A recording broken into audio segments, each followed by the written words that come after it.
ავანსის ანგარიშფაქტურის განაშტვის ახალ წესზე ვისაუბრებ, ეცვლება სექტემბრიდან ამოქმედ და შევადაროთ, როგორ იყო სექტემბრამდე განაშტვები ავანსის ანგარიშფაქტურების და როგორ იქნება სექტემბრიდან, როგორ არის სექტემბრიდან.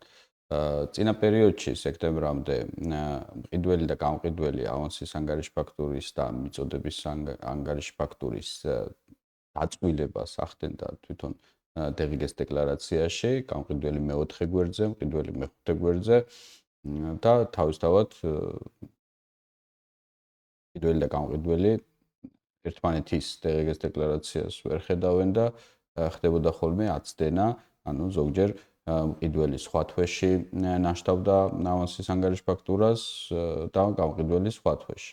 ეს პრობლემა ახლა ამ ახალი ცვლილებით გვარდება და პირადად მივესალმები და ასევე ტექნიკურ ნაწილშიც გამარტივებულია უფრო პროცესი, ვიდრე დეღიგეს დეკლარაციაში დაწყვილება, მანდაც გარკვეული სირთულეები იყო ხოლმე, ის ავანსის ანგარიშფაქტურა კონკრეტულ თვეზე თუ არ იყო თუ იმ შესაბამისი თვის დეკლარაციაზე მიბმული, შეიძლება დაბეგრილი ყოფილიყო, მაგრამ მიბმული არ გვანაშტინებდა და ასე შემდეგ. ეხლა პირდაპირ ხდება უკვე მიწოდების ანგარიშფაქტურაშივე დაწყვილება და დამატება ამ ავანსის ანგარიშფაქტურის. მაგალითად, ავიღოთ რომელიმე ნოემბრისთვის დადასტურებული ფაქტურას ავიღებთ, თან რომ ნახოთ.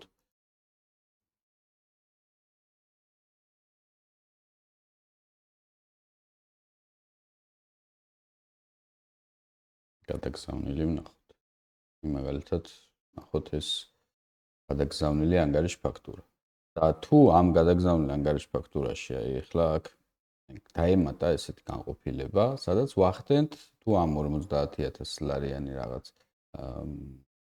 პროდუქციის ან მომსახურების მიწოდებაზე არის ავანსი ჩარიცხული მყიდველის მიერ და დაბეგრილი კიდეც და ავანსის ანგარიშფაქტურა გაწერილი, თავისთავად ხა გამყიდველმა მეორედ აღარ უნდა დაბეგროს, ხო, ამ ავანსის ანგარიშფაქტურით მოახდენს შემცირებას დასაბეგრი თანხის. ოღონდ სექტემბრიდან უკვე თვითონ მიწოდების ფაქტურაშივე აი ამ განყოფილებაში მოხდება შესაბამისი ავანსის ფაქტურის დამატება, ეს ძებნის ღილაკს დავაჭერთ, ავირჩევთ იმ ავანსის ფაქტურას, რაც ამ ოპერაციაზე არის გადახდილი და დაბეგრილი ავანსის თვეში, დაუშვათ ეს და გადაეგზავნება მყიდველს. და ამ ანგარიშფაქტურას მყიდველიც ნახავს და ასევე ნახავს მყიდველი შესაბამის ავანსის ანგარიშფაქტურასაც, რომელიც ინაშტება. და დეღიგეს დეკლარაციაზე მიბმის დროს, როდესაც დაადასტურებს მყიდველი დეღიგეს დეკლარაციაზე მიბმის დროს, დეღიგეს დეკლარაციაც ავტომატურად აღიქვამს უკვე ამ მიბმული ანგარიშფაქტურით, გამყიდველმა რა უნდა შეიმციროს ავანსის დეღიგე და მყიდველმა დასაბეგრი მხარე გამყიდველმა და მყიდველმა ჩასათვლელი EA ფაქტურიდან რა უნდა შეიმციროს ჩათვლას.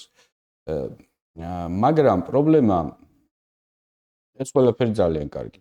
მაგრამ პრობლემა, რაზეც შეიძლება შეიქმნას, არის რომელიც ახლა რეალურად პრაქტიკაში საკმაოდ ხშირად ხდება, რომ რაღაც შეიძლება ცოტა მოგვიანებით აღმოვაჩინეთ, თქვათ ან დეკლარაციის მომზადებისას და გაგზავნისას, ან თუნდაც ბუღალტრული ბაზის ან საგადასახადო დეკლარაციების აუდიტისას, აი სექტემბრიდან შემდგომ პერიოდში, როდესაც გახორციელდება და მაშინ აღმოჩნდა მსგავსი რაღაც, რომ კონკრეტულ რაღაც მიწოდების ანგარიშფაქტურაში გამორჩენილია შესაბამისი გასანაშტი ავანსის ანგარიშფაქტურის დამატება.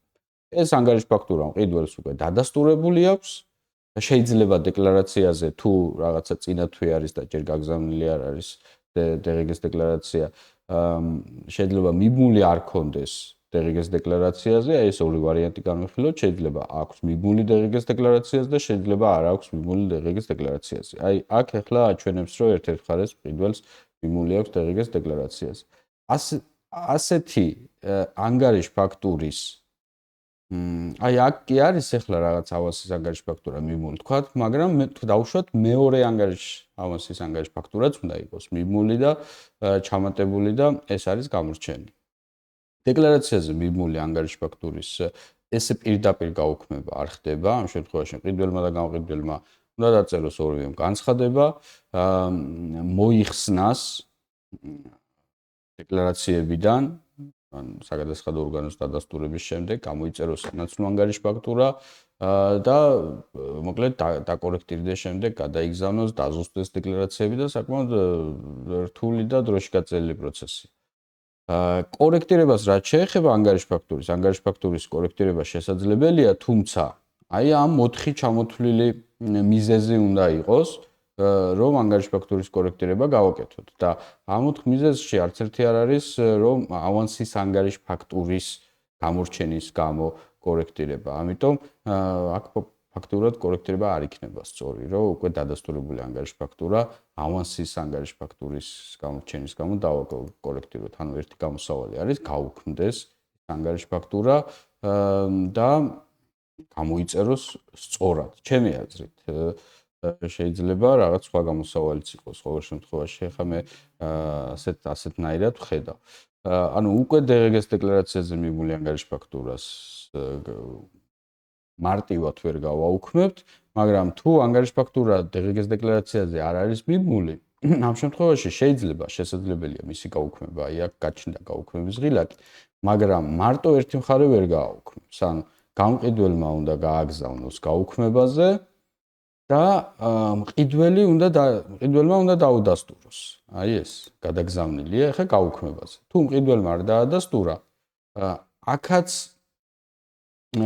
ვერ შევძლებთ ავანსის ანგარიშ ფაქტურის დამატებას, ანუ ახალი ანგარიშ ფაქტურა უნდა გამოიწეროს უკვე სწორად, ხო?